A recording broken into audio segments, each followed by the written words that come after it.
Hey, what's up, beautiful people? I want to tell you that we're living in a day and time where deception is so high on our list of things that we need to be careful about, because there's so many things these days that can deceive us. You know, you can't believe everything you hear.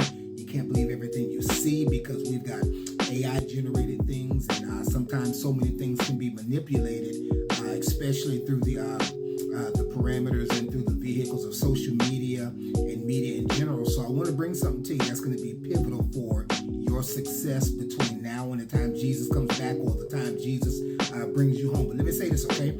Matthew chapter 7, somewhere around verse 15 through verse 21, it deals with the context of understanding how to identify a false prophet, okay? It says that you'll basically know them by the fruit that they bear or what they produce, okay? So here's how I want to connect that with just daily living in general, because I believe it goes even deeper than just trying to identify a false prophet, but trying to identify counterfeits in general.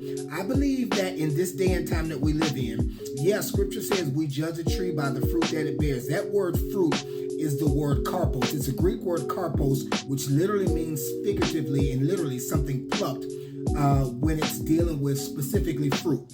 So when you think about something that's plucked, meaning something that's ready to be taken from the tree and consumed for the good of getting into your body, it's fruit, okay? So you want to ingest things that are going to produce maximum capacity, things that are good for you. So watch this, okay? So when you think about wolves in sheep's clothing, when you think about false prophets or being deceived in any area of your life, I think that the most prominent thing that you're going to need, and I pray for it every day, is not word of wisdom, is not word of knowledge, not necessarily speaking in tongues, but I believe the most pivotal gift that you're going to need in these last days is the gift of the discerning of spirits. 1 Corinthians 12.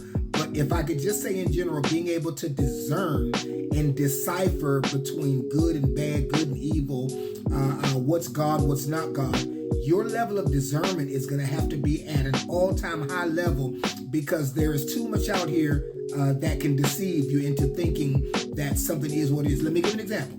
I remember months ago, I went into a particular area of town, and I was looking at houses. So you go into these nice, beautiful models, and they do what they call, you walk into the model, but what they do is they have someone that stages. Watch this. This is going to make sense.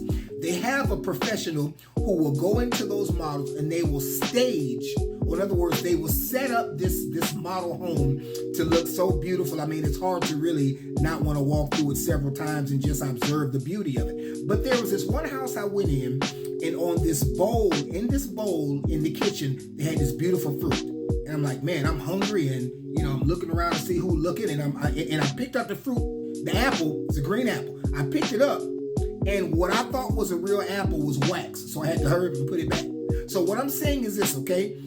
Even within the parameters of judging the fruit in and of itself, handling it, seeing it, you're gonna have to go a step further and really be spiritually minded and discern what is and what is not, because deception is at an all-time high. So I want to encourage you today. I think I've been on here long enough. I want to encourage you today to really pray about your level of discerning. And really, when you're discerning spirits, what that means is you're discerning, or you're looking deeper into the breath, the wind, the thrust behind what's being said to you and what you're experiencing. In other words, it's the breath, or in other words, it's the wind that's driving that person and what they're releasing to you. So I want to encourage you these days to really pray about being able to discern good and evil beyond just the physical of what's even produced. Because I can go on Chat GPT right now, and I can pull up anything and get instructions on how to preach a sermon.